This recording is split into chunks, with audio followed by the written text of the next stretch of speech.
Plateau de la grande édition, place au débat et pour cela notamment Ruben Zadel, mon stagiaire du moment, nous a rejoint. Bonsoir Ruben. Bonsoir. Et sur notre plateau ce soir, pour parler d'amour mais aussi de leur activité associative, nous avons sur le plateau Fabienne Saucé, Léa Wachter Eleven. Vous faites partie justement de l'association Flamme des Îles, une association de danse qui nous présentera justement tout à l'heure son spectacle de début d'année, si on peut appeler ça comme ça, puisque c'est le 11 février prochain. Et ça se passe où? À la salle Laura Flessel à Petitbourg, des Petites Bourgeoises, je suppose. Oui, l'adoption. L'adoption? Pas tout le monde. Et ensuite, nous avons aussi le docteur Marina Blum, qui est psychiatre et pédopsychiatre et qui est présidente de l'association L'Académie du Bien-être. Et elle est en compagnie d'Eddie Michaud, coach thérapeute de l'Académie du Bien-être également, que vous nous présenterez aussi également en fin d'émission. Donc, on va commencer avec une question très simple, ouverte à tous. Qui peut me définir ce qu'est l'amour? Qu'est-ce que c'est? Je vois que tout le monde se bouscule, Quelqu'un pour commencer? C'est ce qui fait tourner le monde, d'abord. Qui fait ou qui faisait tourner le monde? Qui fait toujours tourner le monde. Mais est-ce qu'on peut mettre des mots dessus? Parce que l'amour, c'est très galvaudé. On dit on aime tout faire. En fait, on peut aimer la culture, on peut aimer la danse, on peut aimer quelqu'un. C'est très galvaudé. Mais ça veut dire quoi, aimer, concrètement? Alors aimer, c'est déjà un chemin. C'est quelque chose qui commence souvent par un état amoureux. Et c'est quelque chose qui nous rend vivants, qui nous rend mieux. Quand on est amoureux, on se sent puissant, on se sent prêt à affronter le monde, prêt à conquérir la lune. Hein, on se prend tous pour des Cyrano, on est prêt à... Mais c'est pas toujours facile. Cyrano, on le sait... Mais en général, les histoires d'amour finissent mal. Ça c'est ce qu'on dit. Demander à Achille... C'est ce qu'on dit, mais on parle d'histoire, mais l'amour, est-ce que c'est toujours qu'une seule histoire?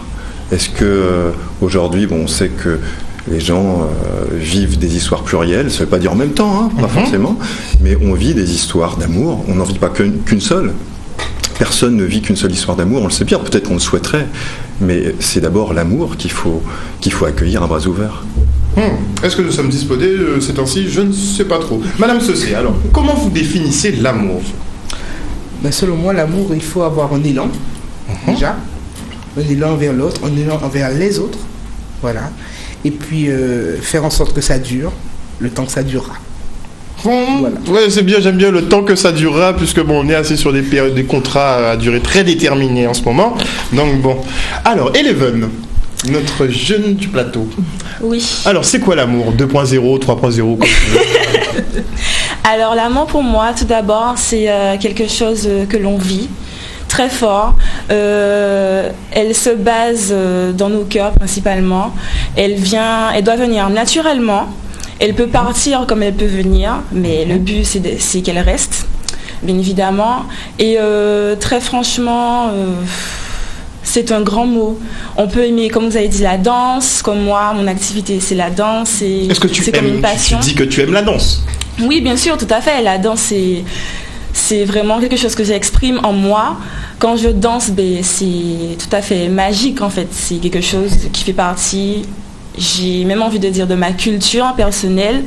Je vis pour la danse. Quand je danse, je m'exprime, je vide mon esprit. Franchement, c'est vraiment de l'amour pour moi, la danse. Donc on dirait à vous écouter en fait que l'amour, c'est un sentiment qui nous rend bien en fait, Madame Blum, alors, dans ce cas-là. Oui, donc en fait, c'est déjà un sentiment très riche et complexe.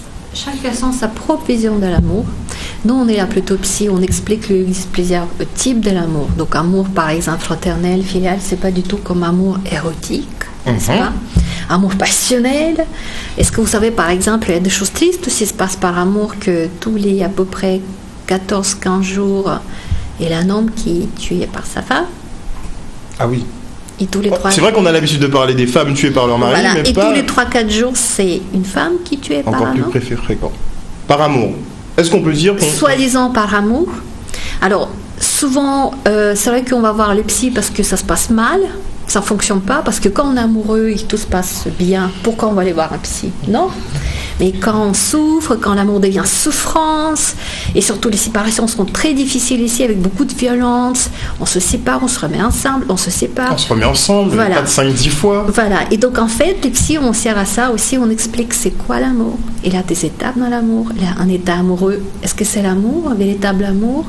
Pourquoi, par exemple, je fais des recherches, pourquoi l'amour est dur? Alors quand je dis l'amour dur, c'est pas 1 an, 2 ans, 3 ans, c'est 30 ans. Il y a des couples quand même autour de nous où vraiment l'amour, il reste. Donc, Oui, il y a mais des- ça, est-ce que c'est pas des couples d'avant Non, où l'amour et là, restait? moi je trouvais que là vraiment, la règle des 3-1, moi j'appelle ça 3-1. J'explique très bien ça au moment de conférences ou des ateliers ou un entretien individuel, mais il faut 3 paramètres. Je peux vous sûr. les dire. Première 1, c'est amitié. C'est étonnant, hein, mais si vous voulez aimer quelqu'un et vivre en couple avec une personne 30 ans ou plus, il faut qu'il soit votre meilleur ami. Qu'est-ce qui est le meilleur ami? Le matin, on a envie de raconter comment on a dormi, si on a fait des rêves. Le soir, on a envie de partager sa journée. Dès qu'on passe un petit concours, tout de suite coup de fil, on a envie de partager ça. Donc vraiment, conjoint, il faut qu'il y ait votre meilleur ami. Dans le couple où il n'est pas votre meilleur ami, ça ne fonctionne pas, ça ne marche pas. Dès que vous avez problème de sexualité, etc., le couple ne tient pas. Deuxième 1, c'est quoi selon vous? Alors, être son meilleur ami, son meilleur amant? Moi, je sais pas, je veux plus ça. Deuxième 1, c'est l'admiration, le respect. Admiration. Ah, le respect, effectivement. Voilà. Alors, Effectivement. bien sûr que ça peut être quelqu'un qui est très doué, très réussi sur le plan carrière professionnelle, etc. Mais on peut aussi admirer une épouse parce qu'elle est une excellente mère et gère parfaitement sa maison. Elle a plein de qualités humaines, elle est dans le don de soins. Donc on peut l'admirer aussi. En tout cas, si on ne parle pas d'admiration, au moins le respect. S'il n'y a plus de respect dans le couple, on ne peut pas parler d'amour. Et troisième 1, selon vous, c'est quoi? Ben, t'as une idée? La passion. C'est l'attirance. Attirance. Alors là, Donc là, c'est aussi- attirance physique. Hein. Alors, l'attirance aussi, ça peut être effectivement physique ou sexuelle. Vous savez qu'au bout de 30 ans, 40 ans, parfois, on a très peu de sexualité ou on n'a pas de sexualité dans le couple. Et vous avez vu comme autour de vous, on a des papis, mamies, il n'y a plus de sexualité, mais le couple tient. Moi, je regarde mes parents qui sont âgés, ça fait 46 ans, ils sont ensemble. Et il n'y a plus de sexualité, mais mon père, il fait le massage des pieds à ma mère le soir, etc. Donc, ils se touchent en permanence. Donc, l'attirance physique, c'est aussi plaisir de toucher par l'autre. Mais comment on fait dans un milieu entier où les gens ne touchent pas beaucoup? Alors, dès qu'une femme me dit, tu sais, je quittais la chambre parce que je ne supporte pas son odeur, je ne supporte pas l'odeur de mon mari, Il y a un problème. c'est un problème. Est-ce qu'on peut parler de l'amour qui dure? Non. Après, effectivement, il y a deux couples qui ne vont pas se séparer parce qu'il y a des raisons économiques, financières, des enfants. Et puis, tout simplement, parfois, on est fidèle aux valeurs familiales. On ne divorce pas. On ne se sépare pas. Donc voilà, nous, on sert à ça. Bon, là, on parle de choses tristes comme séparation, etc. Mais on peut aider, on peut vous aider avant que ça aille mal. On est là pour ça.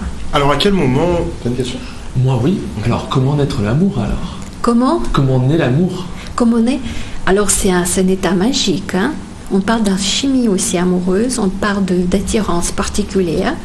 Donc jeudi soir, par exemple, à 19h, l'Académie du bien-être, on propose à tout le monde découvrir un état amoureux, le principe. Comment ça se passe? Comment se déclenche? Est-ce que ça n'arrive pas à hasard? Moi, je ne crois pas à hasard. Donc en tout cas, venez jeudi soir à 19h, on va vous décrire ce processus. On va essayer Comment on tombe amoureux. On va essayer déjà de le comprendre. On a 3 femmes sur le plateau. Alors, Madame Wachter, Madame Wachter, êtes-vous déjà tombée amoureuse? Oui, oui. Vous êtes sûre? Est-ce que vous êtes sûre que c'était de l'amour? Oui, tout à fait, bien Mais sûr. comment vous êtes sûre? Mais parce que je sais, j'avais 18 ans, donc les flirts et tout ça, et puis après, voilà. Vous avez pu faire la différence entre le flirt, Oui, ceux qui vous plaisaient juste, Oui, et qui n'ont pas passé le cap. Et l'amour vrai, comme dit madame. Alors ça vous a fait quoi? Des papillons dans le ventre? On respire plus? Absolument, On mange c'est-à-dire plus? qu'on est dans un état, on est bien, on se sent, on a envie de voir la personne tout le temps, on a envie que la personne soit toujours là, enfin, c'est pas le temps, quoi, c'est... Et excusez-moi, je vous coupe, il n'y a pas une erreur entre passion et amour? Pour moi, c'est pas la même chose. Hein. C'est pas la même chose. Par contre, l'état amoureux, il est magnifique parce que en fait, on se chute aux endorphines. Et endorphines, c'est quoi? C'est drogue dure que notre cerveau produit. Donc en fait, vous planez gratuitement du matin au soir. Vous voyez la vie en rose. Vous avez des palpitations. L'amour, c'est la joie que l'autre existe. Donc c'est magnifique. Voilà. Est-ce que ça se passe pareil pour les hommes, monsieur Michaud? Vous planez Absolument, bah oui. quand vous êtes amoureux? Bien sûr que oui, on plane quand on est amoureux. Être amoureux, d'abord, c'est une des étapes de l'amour. Être amoureux, ça nous permet justement de construire des liens pour plus tard. Alors après, la difficulté, des fois, c'est qu'on confond cet état amoureux, qui est un état où effectivement on est drogué, c'est gratuit, c'est légal, il ne faut pas s'en priver. C'est un problème. Des fois, ça peut être un problème. Oui, on en viendra au fil des émissions. Alors, peut-être la drogue, mais en tout cas, cette drogue-là, naturelle, c'est jamais un problème. Ça nous permet vraiment de construire pour plus tard, de découvrir l'autre, d'avoir justement ce respect, cette admiration. Et j'ai envie de mettre des bûches de côté pour l'hiver, parce que des fois, c'est l'hiver. Même dans un couple qui s'aime, c'est pas toujours facile. C'est clair. Donc ce sentiment amoureux, il faut le cultiver au départ. Alors on sait depuis que Becbédé a écrit son livre que l'amour dure 3 ans. Approximativement. C'était 5 ans, on l'a déjà réduit à 3 ans. Eh ben non. En tout cas, l'amour peut durer des dizaines d'années, comme le disait le docteur Marina Bloom. Après, l'état amoureux, on sait aujourd'hui que l'état amoureux, c'est entre 6 mois et 18 mois.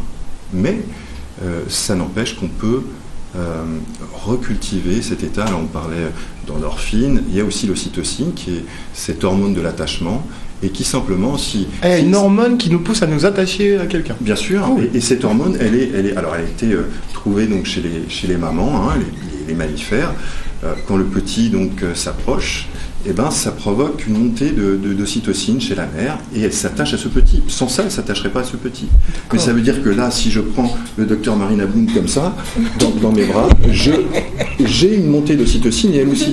D'accord. Et c'est gratuit. C'est-à-dire qu'on peut tous se prendre comme ça, se faire ce que les Américains appellent des hugs, comme ça, s'embrasser, se prendre dans les bras. Des petits câlins. Un petit câlin.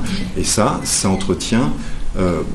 pas forcément la passion amoureuse, mais ça entretient tout cet état de bien-être qui est provoqué par les hormones. Donc il faut en profiter. D'accord. J'ai une petite question pour tout à l'heure, à savoir s'il y a une différence de perception entre les hommes et les femmes. Mais avant ça, Madame Saucé. Oui. Alors, le grand amour, vous avez rencontré le grand amour? Oui, j'ai rencontré le grand amour. Comment ça s'est passé? Racontez-nous. Ça s'est fait naturellement? Oui, le jour où je l'ai vu pour la première fois, j'étais malade. Donc, malade au propre ou au figuré? Non, malade, vraiment malade. Et je n'étais pas très réceptive. Toutes mes copines me disaient, mais il n'a Dieu que pour toi. Je dis, mais j'ai rien vu là, je suis fatiguée. Là. La femme dans toute sa splendeur. Dans toute sa splendeur. Non, mais j'étais pas très... Voilà. Mais ensuite, ça s'est forgé. Voilà. Il a dû courir beaucoup? Je l'ai fait traîner un peu. Mais pourquoi?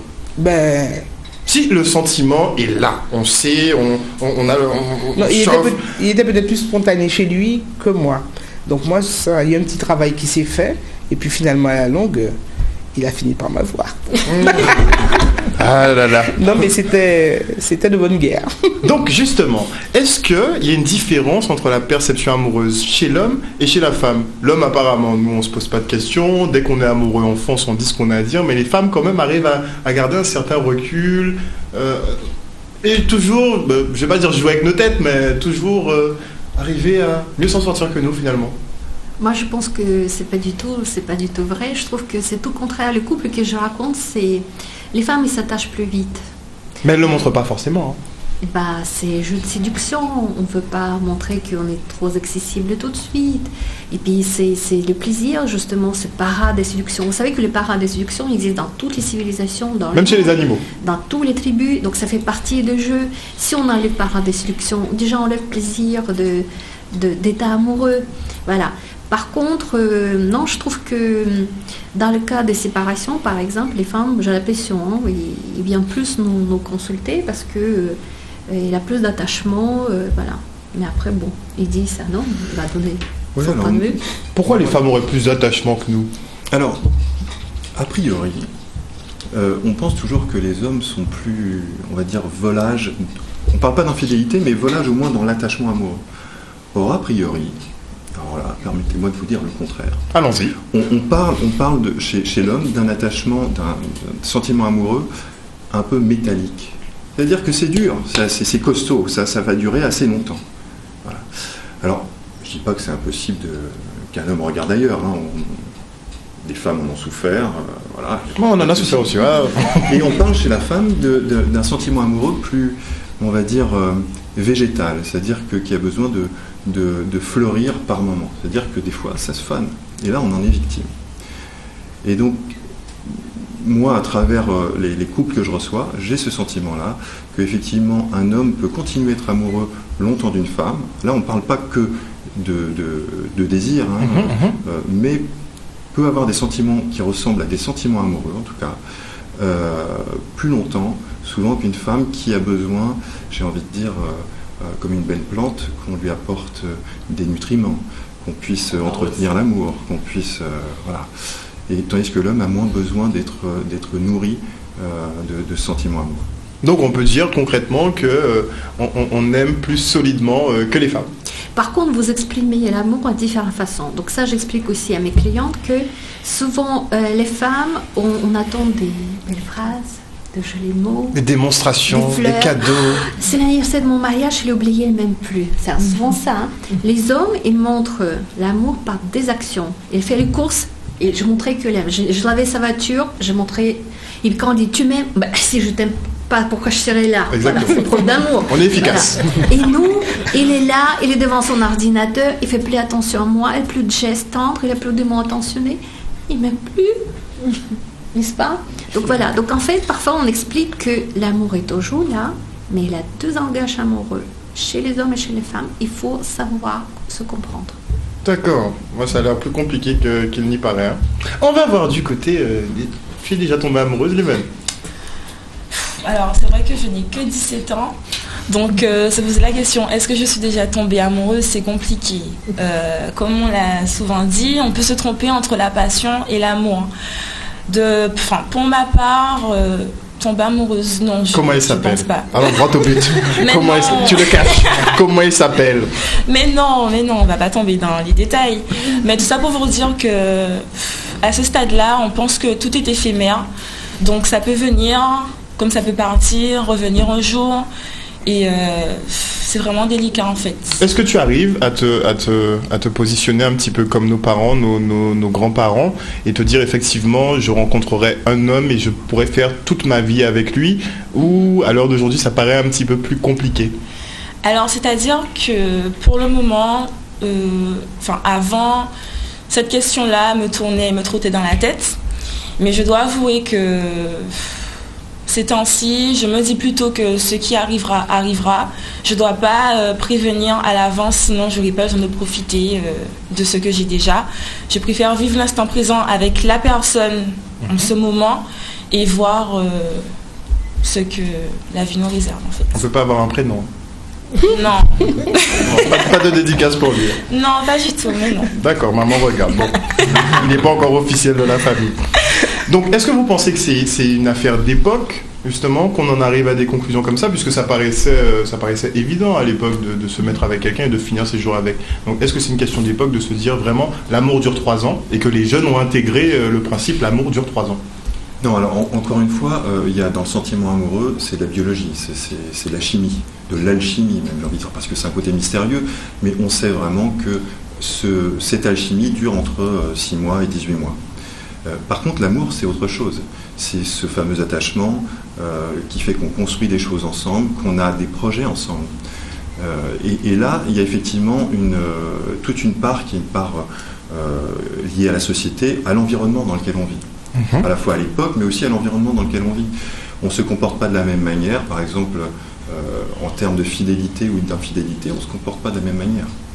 Si par exemple, on est à un endroit où les ressources sont abondantes, est-ce qu'on a vraiment besoin, est-ce qu'une femme, alors, juste pour faire un petit aparté, ce sentiment amoureux, il est absolument nécessaire pour faire des enfants déjà. Sinon, mais en même temps, non. Sinon, on ne se met pas tout nu. Hein. C'est tout simple. Si on n'est pas amoureux, on n'est pas là. Avec la génération 2000, ça devient compliqué. Mais qui vous dit qu'ils ne sont pas amoureux? Ça, c'est un jugement terrible. On voit des vidéos, c'est Voilà, ça le peut-être problème. autre chose. Après, c'est peut-être des professionnels de la vidéo, je sais pas. Ou en devenir. Non, mais à un moment donné, ce sentiment amoureux, il nous sert tout simplement à entrer en relation, et puis avec un peu de chance, il y a un fruit de cette relation. D'accord ? Ça sert aussi à ça. Sinon, on serait que quelques-uns sur Terre. Tout à fait. Et donc, après, on essaye de construire quelque chose de plus pérenne. Donc, qu'est-ce qui fait qu'à un moment donné, les gens sont, par exemple, ont des comportements amoureux différents d'un pays à l'autre ou d'un temps à l'autre, tout simplement? Eh bien, si on prend, par exemple, un environnement extrêmement abondant, où il n'y a pas de souci pour se nourrir, finalement, qu'est-ce qu'une femme? Est-ce qu'une femme aurait besoin très longtemps d'un homme pour subvenir à ses besoins? Je parle dans un temps où les femmes, par exemple, ne travaillaient pas, d'accord, où on peut penser que pendant un certain temps, pendant qu'elle attend l'enfant, elle n'est pas aussi efficace pour se défendre contre les dangers. Donc ça, cet environnement, si elle est dans un environnement abondant, elle a moins besoin d'un homme en réalité. Et on s'aperçoit que dans des sociétés où la nature est prodigue, finalement, il y a moins... on va dire, les couples durent moins longtemps. Maintenant, si vous imaginez cette société où, je ne sais pas, il faut partir chasser le mammouth, on est en plein hiver, comment on fait si on est tout seul? On ne peut pas. On vit en société, on se regroupe. Le couple, c'est l'efficacité pour lutter contre les prédateurs, contre les dangers. Et à ce moment-là, on invente, on va dire, une certaine forme de fidélité, qui est peut-être une fidélité simplement de circonstance. D'accord. Une fidélité par nécessité, en ce cas-là. Bien sûr, les comportements amoureux sont des comportements qui sont liés à l'environnement. Il y a ce qui est la chimie, d'accord, ce qui nous attire l'un vers l'autre, qui nous pousse l'un vers l'autre, qui nous fait battre le cœur, qui nous met des papillons dans le ventre, qui nous fait. Pourquoi mais pourquoi moi, par exemple, je vais tomber amoureux de cette femme ou cette femme? Pourquoi cela? Alors là, bon, ce serait un peu long à développer. Là, je vous invite vraiment à il faut plein de paramètres, il y a plein de paramètres. À venir jeudi à l'Académie du Bien-être, j'en parlerai, mais pour aller très vite, on a tous une histoire qui nous est propre, une histoire familiale, on a tous des schémas, on a tous les premières personnes qu'on a aimées au monde, qui sont a priori nos parents, quand on a eu la chance d'en avoir pour nous étayer dans notre développement, et par conséquent, je dévoile rien en disant que bien sûr que c'est aussi notre histoire familiale qui donc c'est le cadre familial qui nous aide un peu aussi à définir l'amour. Oui, aussi, il y a d'autres paramètres, mais il y a avant tout le cadre familial, les modèles d'amour qu'on a eu tout simplement. Ok. On va revenir justement sur ce point, et sur le point de dépendance, ça m'intéresse particulièrement. Ça répondra à quelques-unes de mes interrogations. On se quitte pour une petite page de publicité et on revient tout de suite après avec nos invités.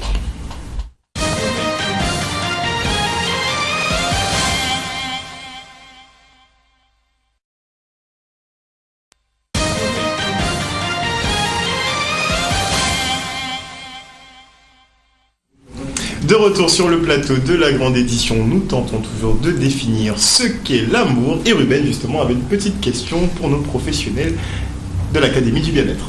Vous avez parlé tout à l'heure de l'influence familiale sur l'amour. Est-ce que vous pensez que l'homme cherche une femme comme sa mère et que la femme cherche un mari comme son père? Alors, cette influence familiale, c'est effectivement rentre dans le choix du partenaire amoureux. Ça, c'est sûr. Après, dire qu'un homme va choisir une femme comme sa mère, il y a des traits peut-être de caractère qu'il va rechercher. Alors, mais il y a deux possibilités. Vous imaginez bien, par exemple, qu'une femme qui va rechercher un homme comme son père, si son père la battait, etc., je pense qu'elle va choisir une carte retournée. Ce qu'on appelle une carte retournée, c'est-à-dire plutôt le contraire, si possible. Après, parfois, c'est pas le cas. Parfois, les seules marques, on va dire, d'intérêt qu'on a, c'est quand on s'occupe de vous, même d'une manière relativement violente. C'est pour ça que parfois, les marques d'affection certaines violences sont confondues avec des marques d'affection dans l'esprit d'un jeune enfant. Et donc, effectivement, pour répondre vraiment à votre question, oui, parfois, l'homme va choisir une femme oui, qui va ressembler par certains traits de caractère à sa mère, parfois, mais c'est absolument pas une obligation. Parfois, au contraire, il a souffert d'une mère, je sais pas, extrêmement possessive. Il va peut-être choisir une femme relativement froide, etc., parce qu'il a souffert de cette possessivité, tout simplement. Et puis, on choisit aussi une femme qui peut-être a des traits de caractère. Alors, on parle de la mère, par exemple, pour un homme, mais il y a aussi le père. C'est-à-dire, mon père, comment s'est-il comporté avec les femmes ? Quel homme j'ai envie d'être ? Est-ce que j'ai envie d'être un homme comme mon père ? Est-ce que j'ai envie d'être au contraire quelqu'un de totalement différent de lui parce que j'ai une image très négative de cet individu ? Donc oui, effectivement, nous sommes influencés, mais ça ne veut pas dire qu'on choisit un partenaire comme son père ou sa mère. Et moi, je vais aller plus loin. Au jour d'aujourd'hui, je peux donner ma main au coupé. C'est pas toujours nous qui tombons amoureux. Parfois, on attire des mauvaises personnes ou bonnes personnes. Donc, en fait, tous les couples autour de moi que j'ai observés, parfois, c'est les femmes ou les hommes, ils attirent toujours mauvaises personnes en permanence. Comment on fait ça ? Pour attirer ce qui ne nous va pas. Là, j'ai ma propre théorie, voilà, mais on va pas déborder ça aujourd'hui, mais c'est d'ordre vraiment physique quantique, etc. Mais c'est passionnant, c'est vraiment un sujet qui m'a beaucoup passionné. Voilà, pourquoi on tombe amoureux, qu'est-ce qui se passe, qu'est-ce qui fait que le couple est dur. Parce que tout à l'heure, on parle que d'état amoureux, que le début, ces petits feux qu'on allume. Mais qu'est-ce qui se passe après 3 ans ? On n'a pas parlé encore. Au-delà de 3 ans, qu'est-ce qui se passe ? Tout s'arrête ? Qu'est-ce qui se passe ? Alors, on va demander, Madame Saucé, après 3 ans, qu'est-ce qui se passe ? Ça s'entretient. Et comment on fait ? Ça Des révisions s'entretient, c'est-à-dire régulières qu'au début, effectivement, on est à ça du sol, c'est beau, c'est joli, etc. Et puis, le petit quotidien fastidieux, fait qu'il faut quand même donner un petit peu de piquant à ce quotidien. Voilà, une petite originalité, voilà. Et puis finalement arrive un enfant, et là, c'est encore une autre... Certains disent que c'est le début de la fin, l'enfant. Ah, pas du tout. Pas du tout, pas du tout. Au contraire, ça nous a renforcés, et puis on est content d'être autour de notre fille. Voilà. Donc, c'est vrai que c'est pas évident. C'est pas évident tous les jours. Il y a quelques nuages gris, c'est normal, mais on essaie de les chasser au mieux. Voilà, pour pouvoir... Et on dit que le pardon est essentiel. Vous avez eu beaucoup à pardonner ? Parce qu'on fait souvent des erreurs, on est des êtres humains, on fait souvent des erreurs. Donc, oui, j'ai eu à pardonner, voilà, mais c'est pardonné. Il ne va pas demander quoi. Il va pas demander quoi. Et il ressemble plus à papa, ou vous avez pris l'opposé de papa ? Alors, quand j'ai fait le calcul et je me suis rendu compte que ma mère et mon beau-père, parce que j'ai perdu mon père, et, j'étais très jeune, j'avais 1 an, et quand j'ai fait le calcul, je me suis rendu compte qu'entre mon beau-père et ma mère, on avait la même différence d'années qu'entre mon compagnon et moi-même. Donc inconsciemment peut-être. Inconsciemment. Et ça m'a un peu contrarié. Donc inconsciemment, la dame, elle essaie de construire le même schéma parce qu'elle avait un modèle au niveau inconscient en tête. Et tout doucement, elle a reproduit les mêmes schémas. Et je suis sûre qu'ici, même on décortique l'histoire d'amour, il y aura beaucoup de ressemblances dans 2 histoires. Mais justement, quand on a parlé de deuxième phase, donc première phase, quand 1 + 1 c'est égal 1 + 1 égale 1. J'aime le chocolat, mais toi aussi. Voilà, tu n'aimes pas aller chez le dentiste, mais moi aussi. Tu aimes les films d'action, mais moi aussi. Donc voilà, on s'identifie à l'autre, on fusion, on sent, voilà. Mais est-ce qu'on ne cherche pas un petit peu justement ces coïncidences ?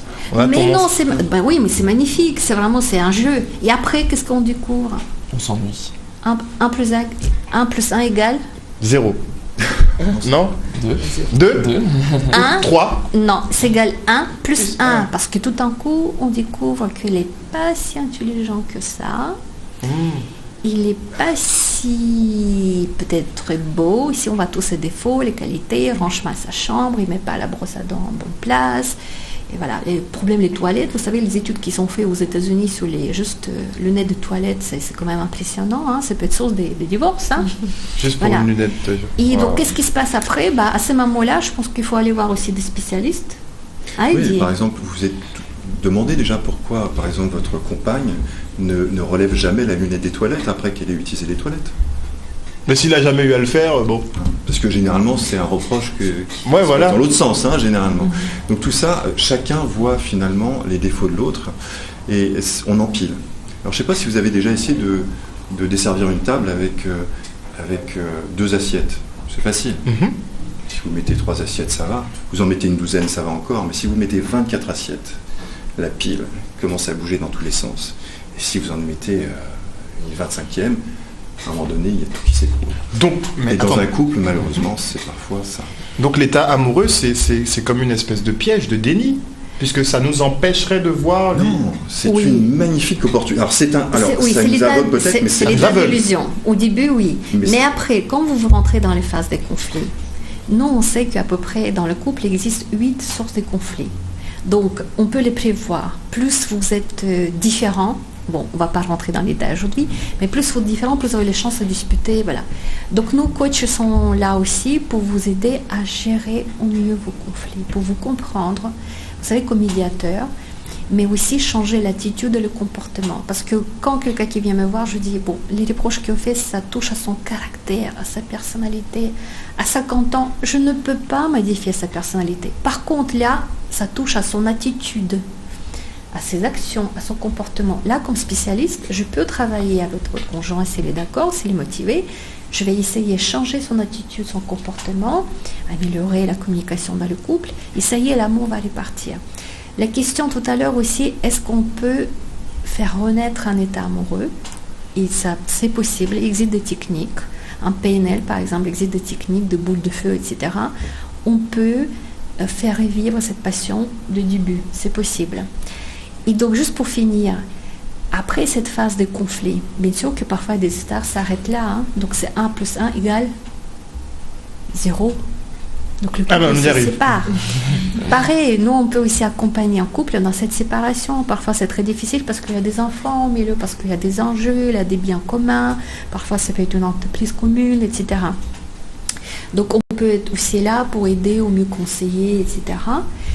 Et si le couple est motivé et fort, même s'il y a des conflits, et ils ont envie de continuer leur histoire, dans ce cas-là, 1 + 1 = 3. On a du mal à suivre. 3 mois et couple. On est tous mauvais. Voilà. Et donc, ici, ça y est. Donc, on est là aussi pour aider un couple à construire le projet. Parce que pour moi, au jour d'aujourd'hui, l'amour dans le couple, pourquoi on a besoin? Parce que seul, on est très bien. Mais en couple, on est encore mieux. Excusez-moi, sur ce point, je ne suis pas d'accord avec vous. Je pense qu'un homme, pour avancer dans sa vie professionnelle et même personnelle, un homme a besoin d'une femme et vice-versa. Vous êtes célibataire? Oui. Oui, vous nous donnez le numéro de téléphone tout à l'heure, j'ai plein de candidatures pour vous. Les femmes, vous avez attendu, oui. Donc répétez votre phrase. Donc l'homme au jour d'aujourd'hui a besoin d'une femme pour progresser. Oui, je pense qu'un homme, parce qu'une femme va sans doute avoir une autre vision, une vision plus approfondie qu'un homme, et reculer, et pareil pour l'homme, pour la femme. Donc je pense moi que pour qu'un homme évolue, il a besoin que quelqu'un le guide. Et qui mieux que la femme après la mère? Alors, si vous regardez les modèles de réussite autour de vous, tous les grands PDG, les présidents, les gens qui ont réussi dans la vie, il a toujours une femme à côté de lui. Soit son épouse, soit la maîtresse, soit une maman, mais il a toujours une femme. Et l'homme qui est vraiment conscient et reconnaissant, il a toujours dans le discours l'émotion, il dit, si je réussis, si je suis là au jour d'aujourd'hui, c'est grâce à ma femme, c'est grâce à ma mère, etc. Il a toujours une femme. Sauf que les femmes, même si on est plus intelligente que notre conjoint, même si on est plus belle, etc., il faut avoir cette humilité, ne pas le montrer tous les jours.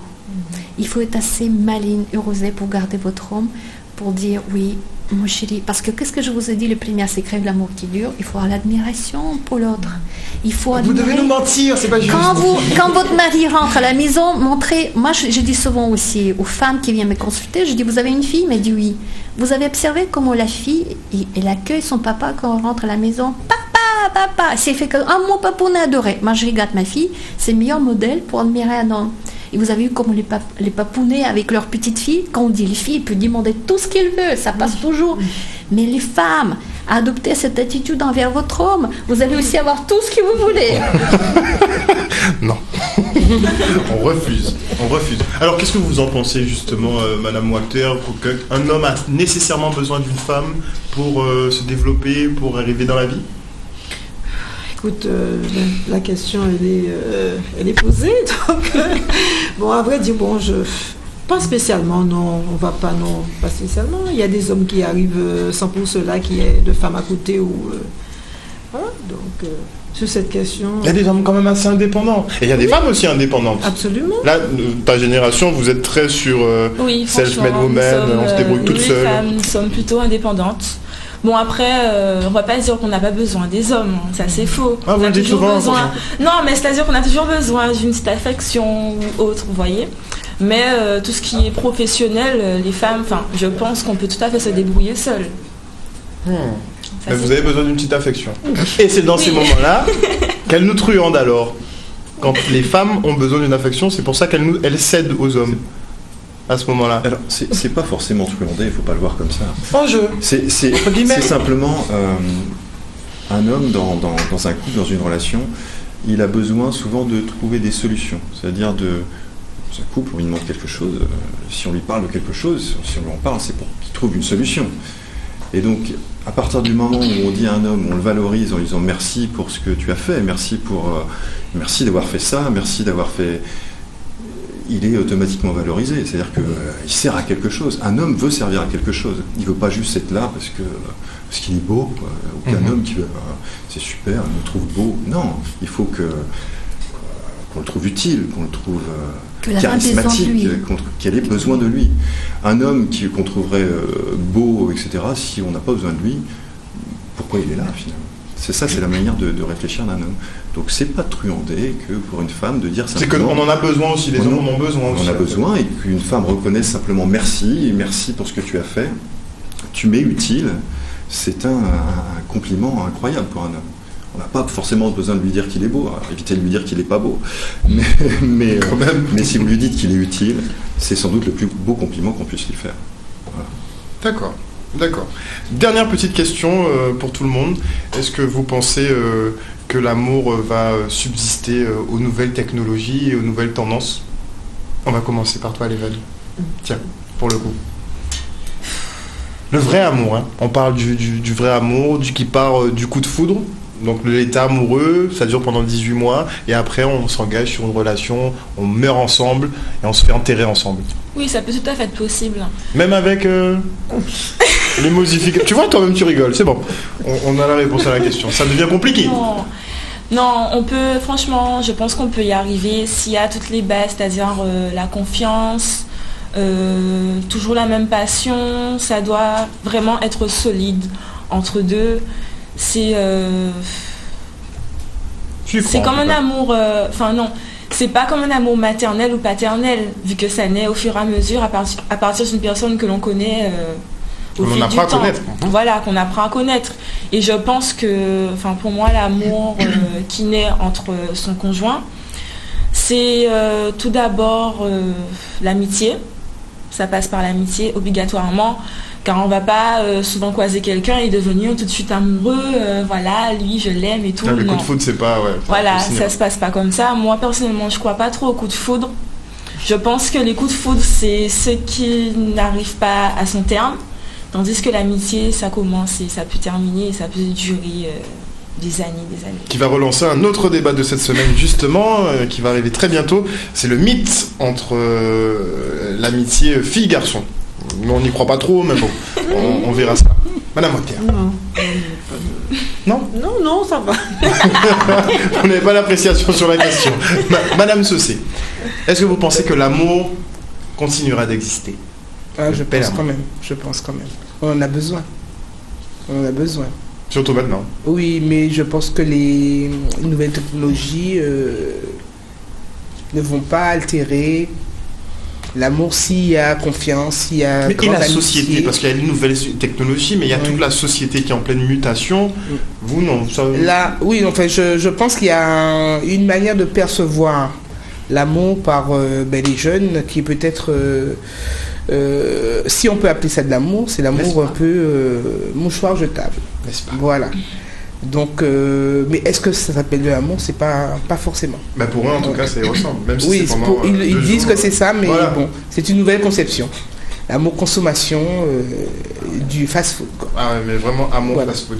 Alors comment on fera, Claire Bloom? Alors moi je pense que l'amour va toujours exister. D'ailleurs je pense que c'est le seul sens unique de vivre, mais c'est pas le même type d'amour. Hein. C'est plus l'amour conjugal, amoureuse, l'état amoureux, amour érotique. On rentre dans d'autres états de développement.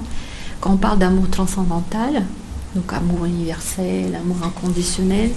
Et donc l'exemple, ça peut être des gens qui sont saints, les saints, et de Bouddha, Dalai Lama, voilà. Donc c'est d'autres genres d'amour, voilà. Où on est vraiment détaché des désirs les plus bas, etc. Donc ça, c'est aussi type d'amour. On n'a pas abordé ce sujet-là aujourd'hui, d'ordre spirituel. Alors spiritualité, c'est pas toujours lié vraiment à l'institution religieuse, hein, ou telle croyance religieuse. C'est vraiment juste l'effet d'être accompagné ou guidé par une force qui dépasse notre corps physique. Connaît l'entendement. Voilà. Et l'amour, dans ces cas-là, on rentre dans les champs. Donc maintenant, on parle de champs énergétiques, au niveau physique, quantique, etc. Mais c'est aussi une vision de l'amour. On étudie même à ce niveau-là déjà? Bien sûr. Moi, aujourd'hui, par exemple, j'ai regardé justement les formations à Paris. Et à Métropole, il existe même maintenant une société psychologique quantique, psychiatrie quantique. Elles ont un congrès, par exemple. On peut quand même appeler cela l'amour? Oui. Parce que moi, au jour d'aujourd'hui, j'ai une autre vision de l'amour. Comme je vous ai dit, au niveau énergie, au niveau physique quantique. Donc un échange d'ondes. Et le siège de l'amour, c'est pas par hasard que nos ancêtres y trouvaient le siège de l'amour dans le cœur. Parce que vous savez quel arcan dans un corps humain qui produit le plus grand champ électromagnétique. Notre corps dégage beaucoup d'énergie électrique. Les muscles, on fait par exemple l'électromyogramme. EEG, donc c'est électroencéphalogramme, on fait donc électrocardiogramme. Donc quel est le champ énergétique le plus fort? Si vous le dites, c'est que c'est le cœur. C'est le cœur. Et très puissant par rapport au cerveau et les muscles. Donc quand on dit que le siège d'émotion c'est le cœur, c'est pas par hasard, parce que maintenant on peut même mesurer le champ électromagnétique du cœur, du siège des émotions, de l'amour. Et c'est pour ça qu'on sert quelqu'un, on sert contre cœur. La maman, qu'est-ce qu'elle fait quand elle prend le bébé? De manière intuitive, il les serre contre le cœur. Et c'est pas que le bruit des cœurs, c'est tout enveloppement. Oui, parce que le lien, parce que vous savez, juste rapidement, moi quand j'ai écouté ça, et vraiment je trouve que c'est extraordinaire au niveau physique quantique, vous savez, bon, quand on a fait les études, on a parlé d'atomes. Donc on sait que la proton au milieu, électron qui tourne autour. Mais est-ce que vous savez que la distance entre proton et électron, c'est à peu près 99%, c'est le vide. Sauf que maintenant, au jour d'aujourd'hui, on n'est pas sûr que c'est vraiment le vide. Donc, c'est-à-dire que mon corps qui est devant vous, que vous voyez avec vos yeux, qui sont limités quand même dans nos capacités, parce que par exemple, les serpents ils voient infrarouge, nous on ne va pas à l'infrarouge, chauve-souris, il y a ton ultrason, on n'attend pas l'ultrason. Donc, mon corps qui est devant vous, mon corps physique, 99% c'est le vide. Du vide, techniquement, ouais. Donc, où mon corps s'arrête vraiment, et quand je prends mon bébé dans les bras, où son corps s'arrête, et où sont nos frontières vraiment véritables, parce qu'à 99% on est vide. Donc c'est vraiment ça dans la chair d'épaule. Et l'amour, donc justement, pourquoi par exemple maman qui est là, qui pense à son enfant, qui fait les études à Paris, et quand elle s'inquiète, elle peut plus sentir que son petit gamin, il a des soucis à Paris. Comment elle sait ça? Comment on peut expliquer ça? Donc voilà, donc je pense que c'est aussi le champ d'amour. Et bientôt on aura que l'amour peut nous permettre d'établir des connexions comme un peu les réseaux. C'est quelque chose, nous on appelle ça l'amour. Mais finalement, je pense qu'il y a quelque chose qui bientôt on va expliquer par des formules, par des théorèmes, des choses comme ça, mais c'est d'ordre de physique quantique. D'accord, la physique du très de l'infiniment petit, en fait. Donc tout se passe à une échelle... Oh, c'est super intéressant. J'irais me pencher sur la question. Ça vous paraît un petit peu bizarre qu'on puisse établir de véritables liens énergétiques entre une mère et son enfant, par exemple? Ou ça vous paraît crédible? Non, très crédible. Je pense que aussi avant, les hommes devaient être plus connectés que maintenant. Je le pense aussi. Oui. Je pense aussi, effectivement. Alors, on va passer justement aux manifestations. C'est très intéressant. Merci en tout cas à nos deux spécialistes. Et on va passer maintenant aux représentations. Donc, ce samedi 11 février, vous nous offrez un spectacle de danse préparé avec amour, bien évidemment. Alors, qu'est-ce que ça va donner, Madame Soucé? Donc, le spectacle s'intitule « Danser au fil du temps ». En fait, nous fêtons nos 10 ans d'existence. Voilà. 10 ans pendant lesquels nous avons tissé des liens. Forcément. Voilà. C'est toujours les mêmes membres ou vous avez beaucoup recruté en 10 ans? Il y a quand même une base, un noyau solide. Et sinon, majoritairement, ce sont les mêmes membres. Mais effectivement, il y a eu des allers-retours, des départs. Voilà, puisque ce sont des jeunes qui dansent. Voilà. Est-ce qu'on danse en famille aussi? Ah, en famille, ah oui, en famille. D'accord. La présidente, donc, à tous ces enfants qui dansent, par exemple. Très bien, Voilà. très bien. Madame Wachter, pourquoi vous avez choisi la vie associative, par exemple? Ben écoutez, parce que j'aime la danse, j'aime danser, parlant d'amour, aimer la danse. donc une amie m'a fait connaître l'association et puis voilà, c'est parti comme ça. Voilà. Et vous dansez quoi à Flamme des Îles? Oui, alors nous dansons de la biguine, de la mazurka, du quadrille et voilà. Donc, Pourquoi ces choix? traditionnels. Pourquoi ces choix? Mais parce que nous tenons culturellement parlant, nous tenons à garder cette tradition. Et donc, c'est pour cela que nous avons choisi ces danses traditionnelles.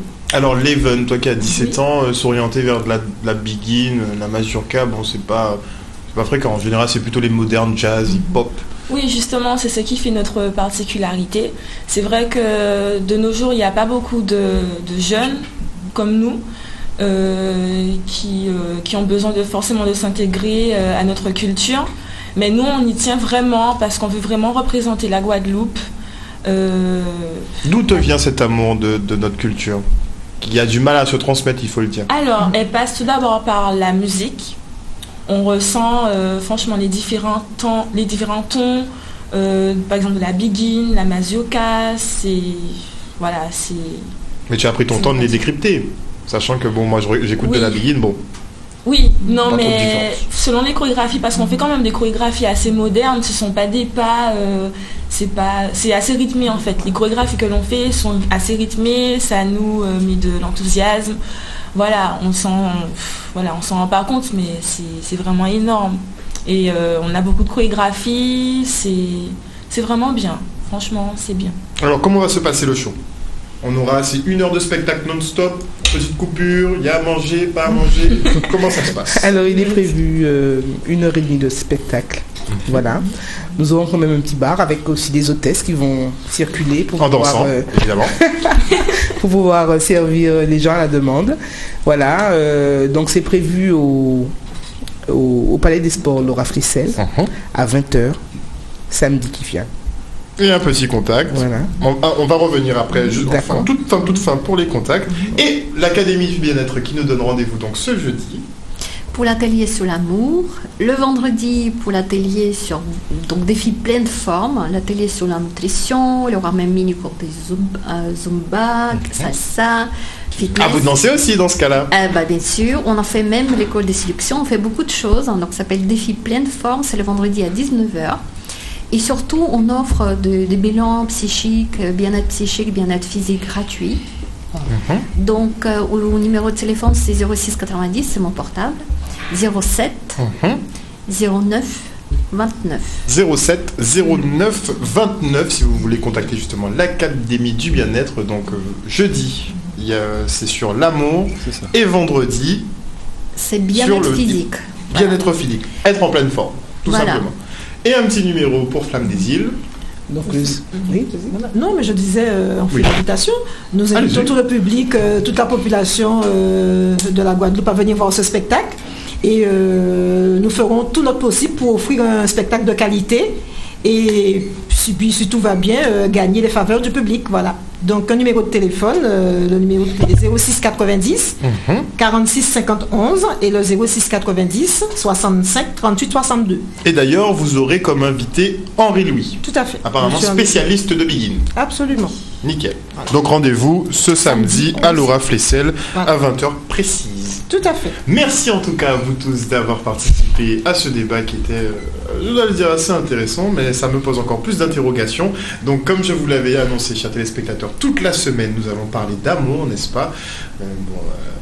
L'actualité ne s'y prête pas trop ces temps-ci, je l'avoue, mais bon, comme il y a effectivement la Saint-Valentin en préparation, nous on parlera d'amour toute cette semaine, et demain on parlera justement d'amour et de foi, à savoir si l'on doit parler d'amour de Dieu ou d'amour du soi. Passez une excellente soirée à l'écoute des programmes de Canal 10 qui se poursuivent avec Politiquement Votre. Yves Boissé vous parlera politique, et moi et Ruben, on vous retrouve demain. Exactement. À demain. Ciao.